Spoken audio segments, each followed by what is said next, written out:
Bonjour les amis, bienvenue dans cette vidéo. Dans cette vidéo, je vais vous parler du marché en 2023, du marché de l'immobilier. Comment est-ce que je vois l'immobilier en 2023?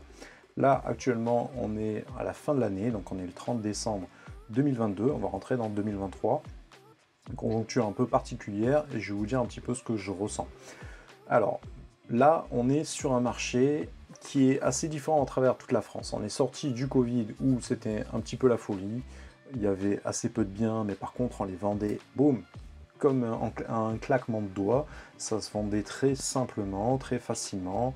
Il y a eu un déclic de la part des gens qui voulaient un peu plus d'extérieur, des balcons, des terrasses, des jardins, retrouver une qualité de vie familiale qui était assez intéressante et un marché vraiment avec une vraie pénurie. C'était vraiment un marché où il y avait un marché vendeur parce que les mandats se vendaient un peu quel que soit le prix parce que la demande était tellement supérieure à l'offre que les gens avaient beaucoup de mal, ils cherchaient pendant 3, 6 mois, un an, lorsqu'ils voyaient un bien qui correspondait enfin à ce qu'ils recherchaient, vu que les taux étaient encore très bas, ben les gens, ils ne réfléchissaient pas, ils n'étaient pas à 20, 30, 40 000 euros près, ils étaient prêts à les saisir parce qu'ils étaient en capacité de les acheter, et ils n'avaient pas non plus les capacités d'attendre de manière indéterminée. Parfois, ils ne s'étaient pas positionnés sur un bien qui leur était passé sous le nez parce qu'ils n'avaient pas fait d'offre au prix.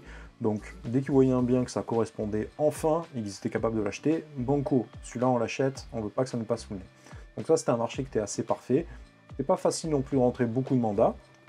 On avait moins de mandats, mais par contre, on était tellement sollicité par les acheteurs que ça se vendait assez facilement. Donc là, on sort d'une année où il y a eu beaucoup de transactions, des prix très intéressants, assez peu de négociations, tout se vendait facilement.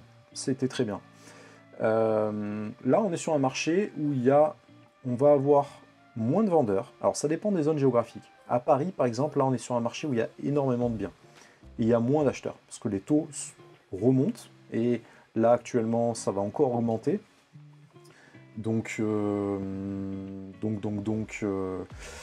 vais pas vous donner les taux, voilà, ça va évoluer dans le temps, mais bref, voilà, les taux augmentent, les gens maintenant peuvent épargner, enfin peuvent emprunter 30, 40, entre 20 et 50 000 euros de moins, par exemple, que ce qu'ils pouvaient encore acheter il y a 6 mois en arrière. Donc c'est quand même quelque chose qui change la donne. Donc forcément, ils sont plus regardants sur les prix, et donc ça négocie davantage, ou en tout cas on sort de cette euphorie. Donc naturellement, à Paris, les prix ont baissé, ont eu tendance à stagner là, pendant quelques années, et là, vraiment, on est sur une baisse. On va dire que c'est un peu la même tendance sur l'ensemble de la France. À Marseille, on est encore sur un cas un peu plus particulier, puisque on est encore un peu dans cette pénurie de biens, qu'il y a très peu de biens sur le marché. Les acheteurs sont ils sont un peu plus rares qu'avant, mais ils sont encore assez qualifiés. Et c'est une ville qui est un peu en métamorphose, qui a tendance à attirer plus de monde qu'avant, qui se développe. Donc forcément, on était un peu sur une anomalie de prix au mètre carré qui est en train d'être corrigée. Donc c'est vrai que nous, on est encore sur un truc où on surfe encore sur un marché vendeur. Mais là, on va rentrer de plus en plus sur un marché acquéreur, c'est-à-dire que les acquéreurs seront de moins en moins nombreux, et donc on va retomber peut-être sur des choses que moi j'ai connues il y a 5-6 ans, où dans certaines agences on avait 20-25 mandats. Chaque personne avait au moins 15 mandats. Là, ces derniers temps, au niveau du Covid, si tu avais déjà 2-3 bons mandats, tu étais déjà très content, parce que tu étais sûr de les vendre direct. Donc ça va vraiment changer. Alors, est-ce qu'il faut s'inquiéter par rapport à ça? Bah non, pas forcément, puisque nous, en vérité, en tant qu'agent immobilier, on est là pour faire un peu un équilibre entre les acheteurs et les vendeurs. On est aussi là un peu pour surfer sur les vagues. Et peu importe que le marché soit acheteur ou le marché soit vendeur, nous, on arrivera toujours à surfer. On sera toujours au milieu, on aura toujours besoin d'un agent immobilier au milieu, donc on aura toujours besoin de cet intermédiaire qui va faire le relais et le tampon entre l'acheteur et le vendeur. Donc ce qui va se passer, c'est que au niveau des estimations, ben, là où on était capable avant de mettre 20-30 000 euros de plus, et dans tous les cas, on savait qu'on les vendait, donc autant défendre les intérêts des vendeurs, hein, c'est eux qui nous payent, qui nous mandatent à un prix. Voilà. Donc forcément, j'ai pas trouvé le terme, pardon. Donc forcément, voilà. Mais là, maintenant, ça va être moins le cas. On va être face à des acheteurs. On aura un peu sur les marchés différents marchés, c'est-à-dire les marchés des biens qui sont très recherchés, dans le sens où les trois règles dans l'immobilier, c'est l'emplacement, l'emplacement, l'emplacement. Donc quand l'emplacement est bon et recherché, ça va continuer quand même à se maintenir. Les prix vont quand même se maintenir. Il y aura quand même ça va stagner et baisser sur certaines zones, parce que là, on rentre dans une situation économique mondiale, en tout cas pour l'Occident, assez compliquée, avec des pays émergents, par contre, qui se développent beaucoup. Mais malgré tout, ça va quand même se maintenir parce que ça sera des valeurs refuges, entre guillemets. Donc ça peut être les biens avec des grands extérieurs dans les grandes villes, ça peut être des biens très bien placés, ça peut être des maisons avec une situation assez bénéfique. Voilà, tout ce qui fait que c'était des emplacements, entre guillemets, un peu numéro 1. Ce qu'on appelle l'emplacement numéro 1, c'est normalement c'est un bon emplacement lorsqu'on a un local commercial qui a pignon sur rue. On peut faire un petit parallèle avec l'habitation.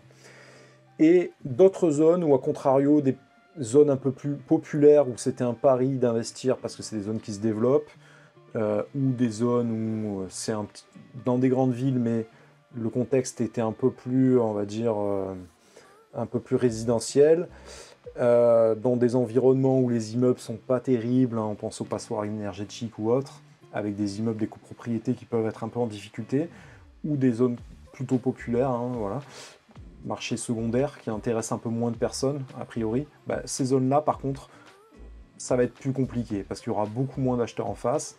À l'époque, les acheteurs étaient vraiment puissants et étaient capables d'acheter tout et n'importe quoi, entre guillemets. Là, ça va être un peu moins le cas. On va revenir sur un truc un peu moins émotionnel, un peu moins coup de cœur, un peu plus choix de raison. Là, maintenant, on commence à calculer. Les emplois salariés sont de plus en plus incertains, les coûts énergétiques augmentent, tous les coûts de la vie augmentent, les matériaux, ils ont beaucoup augmenté aussi. Là, moi, je viens de retaper un appartement entièrement et j'ai vu que les pots de peinture, ils ont doublé. N'importe quel article que tu achètes chez Casto ou chez Leroy Merlin, il n'y a rien à moins de 10 euros. Le moindre truc, ça commence à 9 euros. Tu achètes, je sais pas moi, 2 gros trucs de sopalin industriel, c'est déjà 10 balles, 10 euros. Bon, à l'époque, avec 10 euros, tu faisais beaucoup de choses. Maintenant, avec l'inflation, la monnaie se dévalue et forcément, ça n'a plus la même valeur. Donc on va retrouver ça. L'immobilier reste quand même intéressant, ça reste une valeur refuge dans le sens où ça suit l'inflation. Donc plus l'inflation augmente, plus les prix vont augmenter. Parce qu'en vérité, tu peux acheter de moins en moins de choses avec la somme que tu as. Et vu que la monnaie perd de la valeur dans le temps, ben c'est pas vraiment le bien en vérité qui a pris de la valeur. En fait, c'est le coût de la vie qui a tellement augmenté que vu que ça suit ça, ça reste une valeur refuge. Et en vérité, tu gagneras quand même de l'argent dans le temps. Donc nous, on n'est pas forcément impacté. Par contre, ceux qui vont être impactés, ça va être les mauvais. Je l'ai expliqué dans une autre vidéo, là il y a l'intelligence artificielle qui est en train d'arriver, qui va vraiment faire évoluer l'ensemble de la société. Nous, on n'est pas trop impacté dans l'immobilier parce qu'on reste un métier très humain. Les personnes, les acheteurs ont besoin d'un agent immobilier qui puisse les rassurer, les accompagner, qui fasse un petit peu le psy aussi, qui puisse leur permettre de mettre de l'ordre et d'avoir le recul nécessaire. Parfois les biens, ils sont mal valorisés, c'est à nous de faire un peu de rangement, leur dire voilà, là il faut un peu dépersonnaliser, vous avez tels travaux de finition que vous n'avez jamais fait, ça serait peut-être bien de les faire, ça va vous permettre de vendre un petit peu plus. Donc nous on aura toujours cette approche où on pourra aider les gens. Donc on ne sera pas forcément vraiment impacté plus que ça. Par contre, les personnes, comme dans la restauration, toutes ces personnes qui sont un peu plus amateurs, là par contre ceux-là, ça va être très compliqué pour eux. Donc il va rester évidemment de très bonnes perspectives, mais ça sera de plus en plus pour les meilleurs. Donc d'où l'importance vraiment de bien vous former. C'est un métier où il n'y a pas de secret. Ceux qui réussissent, c'est ceux qui ont ce talent déjà inné au fond d'eux, d'être un bon commercial, d'être quelqu'un qui a un bon relationnel, quelqu'un qui comprend les choses et assez vif, voilà, c'est le terme que je cherchais. Toutes ces personnes-là qui savent bien gérer leur temps, etc., qui savent être efficaces sur chaque action qu'ils font, ou qui ont des compétences humaines pour des prédispositions pour certaines choses, liens sociaux ou autres, ben ceux-là, voilà, tout ira bien pour eux. Par contre, c'est vrai que c'est un métier qui évolue énormément. Maintenant, c'est beaucoup prospection par les réseaux sociaux. Il faut quand même travailler son image de marque Et ça demande une compétence maintenant qui est nécessaire d'avoir, parce que maintenant tout est mis sur Internet, évidemment. Autrefois, on allait dans la petite agence de quartier qui payait pas de mine, on rentrait, on avait le monsieur de 60 ans dedans, il connaissait tout, il notait tout sur son calepin, il avait 2-3 biens qu'il connaissait dans le quartier. Maintenant, c'est moins le cas. Maintenant, tous les biens sont en ligne, on appelle par les supports, tout se passe par Internet. On a moins besoin d'une agence physique. L'agence physique, elle est là pour rayonner dans le quartier, faire le marketing du réseau, mais au-delà de ça, voilà, ce qu'on vous demande à vous, on a accepté l'idée que tout se passait par Internet, donc c'est plus vraiment un problème. Par contre, oui, se mettre en avant sur Internet, c'est quand même des nouveaux métiers, et ça, évidemment, il faut les apprendre. Il faut se former pour essayer de prendre un peu des parts de marché en avance, occuper ce terrain et rayonner un peu plus que les autres, parce que c'est un métier qui est assez concurrentiel. Donc dans cette concurrence, évidemment, les plus mauvais vont disparaître, bon, ce qui est plutôt une bonne chose, mais bon, évidemment, moi en tant qu'agent immobilier, je préférais que tout le monde prospère, mais bon, après, il y a une sélection naturelle qui se fait, donc c'est important, évidemment, de se former. Donc pour se former, c'est intéressant de regarder des vidéos comme je les partage moi, personnellement, parce que plus t'en sais, plus t'es armé pour affronter ce genre de choses. Ce qui est dommage, c'est de se prendre le truc sans le voir venir. Non, au contraire, il vaut mieux essayer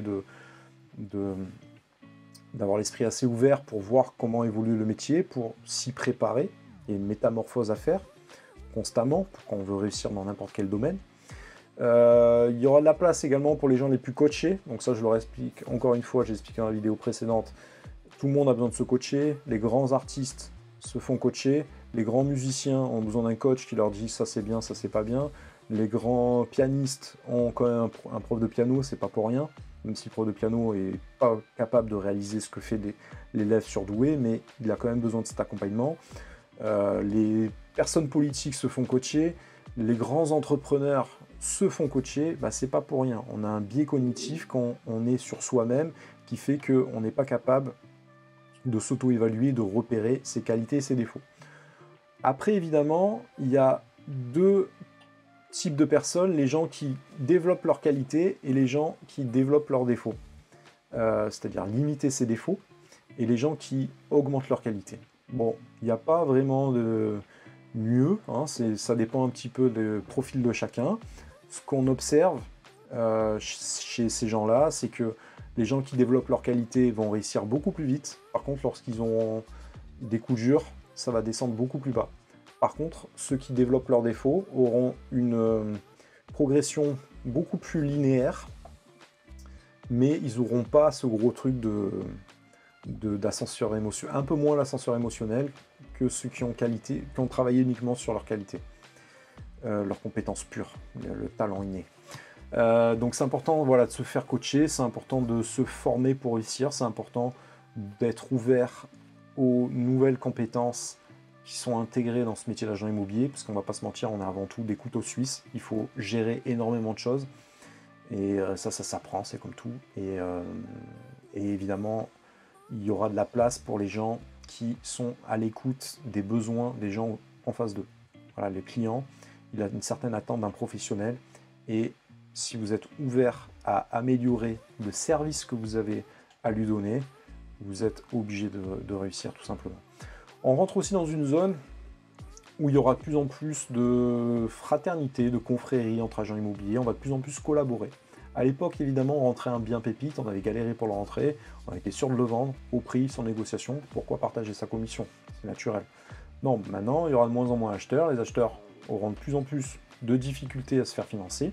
Très important, travailler avec un courtier, travailler avec quelqu'un qui vérifie chaque fois les financements des personnes, être très à l'alerte par rapport à ça, parce qu'il va y avoir beaucoup de casse au niveau des crédits.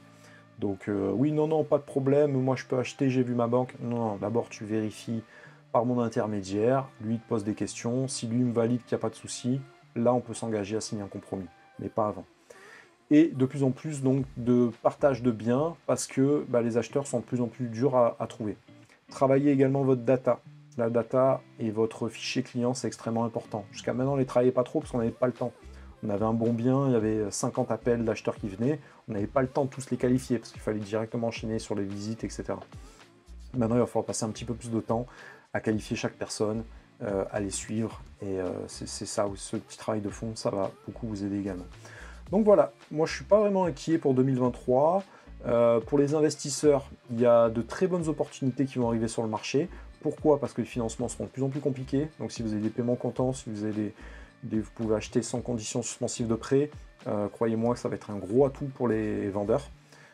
Parfois les vendeurs ils vendent en cascade, c'est-à-dire ils vendent un bien pour en acheter un autre. Voilà, là on ne peut pas jouer, là, hein.